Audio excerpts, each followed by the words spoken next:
commits offenses and recites the Buddha's name to be reborn in the West.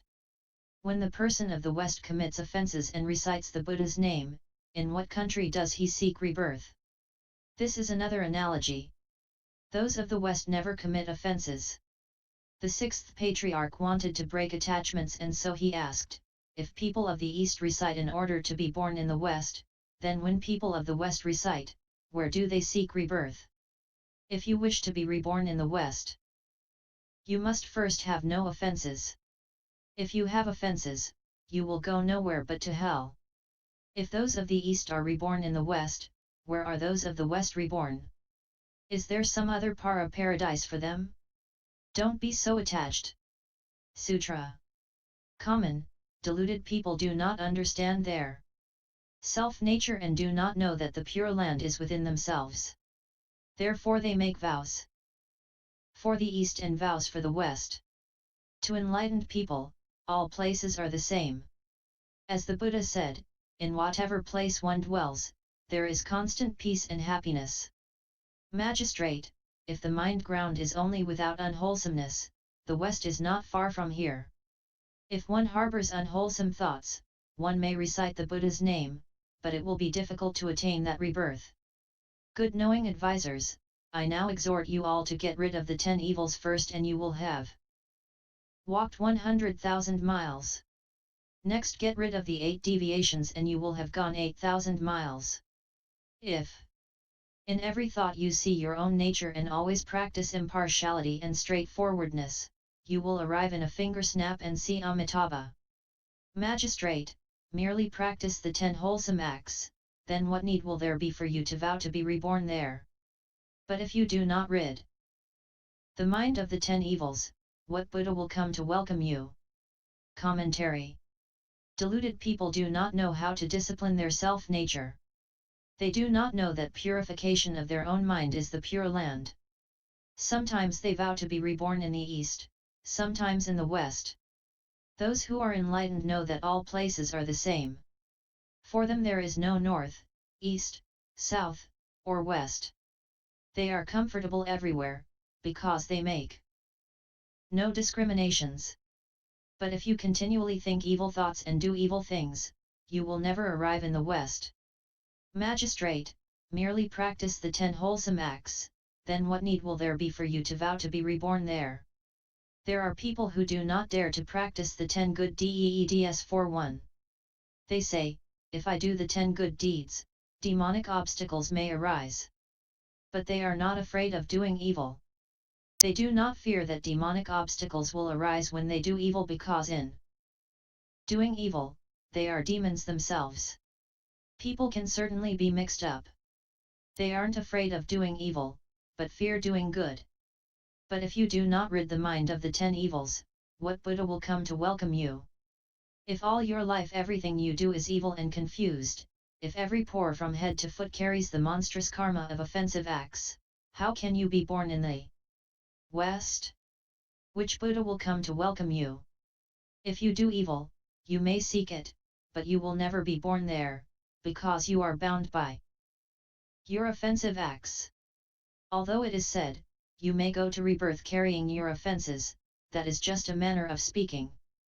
You still must purify your own mind before you may go. What Buddha is going to welcome a criminal? Sutra. If you become enlightened to the sudden Dharma of the unproduced, you will see the West in an instant. Unenlightened, you may recite the Buddha's name seeking rebirth, but since the road is so long, how can you traverse it? Huineng will move the West here in the space of an instant so that you may see it right before your eyes. Do you wish to see it? The entire assembly bowed and said, if we could see it here, what need would there be to vow to be reborn there? Please, High Master, be compassionate and make the West appear so that we might see it. Commentary. The assembly suddenly got greedy. They bowed and said, if we can see it here, then we don't need to vow to be reborn in the West. We all want you to be compassionate and let us see the Western Paradise. During the next lecture the Western Paradise will be moved to the Buddhist lecture hall, but you will have to wait until then. Sutra. The Master said, Great Assembly, the worldly person's own physical body is the city, and the eye, ear, nose, tongue, and body are the gates. Outside there are 5 gates, and inside there is the gate of the mind. The mind is the ground, and one's nature is the king. The king dwells on the mind ground. When the nature is present, the king is present, but when the nature is absent, there is no king. When the nature is present, the body and mind remain, but when the nature is absent, the body and mind are destroyed. The Buddha is made within the self-nature. Do not seek outside the body. Confused, the self-nature is a living being. Enlightened, it is a Buddha. Commentary. The Sixth Patriarch said that he would move the Western paradise to the assembly, and I agreed to move it to the Buddhist lecture hall. But if I were to move it, it would be a lot of work and trouble. So now we shall just change our own bodies into the Western paradise instead. Good knowing advisors, the worldly person's own physical body is the city, your very own body is the Western paradise. When your mind is pure, the Buddha land is pure. The pure Buddha land is bliss.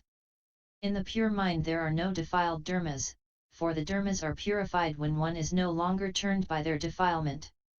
Outside there are 5 gates, and inside there is the gate of the mind. The mind is called a gate because sometimes it thinks and sometimes it doesn't. The mind is the ground and the nature is the king. The mind itself is the fine golden sand of the Western paradise, and the nature is Amitabha Buddha. The king dwells on the mind ground. Amitabha, your nature, dwells within your own mind. When the nature is present, the king is present, but when the nature is absent, there is no king. If you know that your own nature is constantly present, such unmoving, finally, completely, constantly bright, then the king is present. If you understand the mind and see the nature, Amitabha Buddha manifests. The Buddha is made within the self-nature. The Buddha is to be cultivated within yourself. Nature. Your mind is the Buddha. Your nature is the Buddha. If you work on your self-nature, you can realize Buddhahood. The self-nature and the Buddha nature are not 2, but 1. Therefore, if you wish to be a Buddha, you must apply effort to realize your self-nature by the purification of your mind and will, your heart and nature. Break your bad habits and correct your faults. If you do not get rid of the 10 evils, the 8 deviations, and your own imperfections, you will never become a Buddha. Do not look outside. Confused, the self-nature is a living being. If, in confusion, you lose your self-nature, or perhaps forget about it, you are just a living being. Enlightened, the self-nature is a Buddha. If you wake up and understand that bad dharmas should never be practiced and all good dharmas must be practiced, then you cut off bad and practice good. Just that is the Buddha. Sutra. Kindness and compassion are Avalokiteshvara 42. And sympathetic joy and giving are Mahasthama Prapta. Purification is Shakyamuni, and equanimity and directness are Amitabha. Others and self are Mount Sumeru, and deviant thoughts are ocean. Water. Afflictions are the waves. Cruelty is an evil dragon. Empty falseness is ghosts and spirits. Defilement is fish and turtles, greed and hatred are hell, and delusion is animals.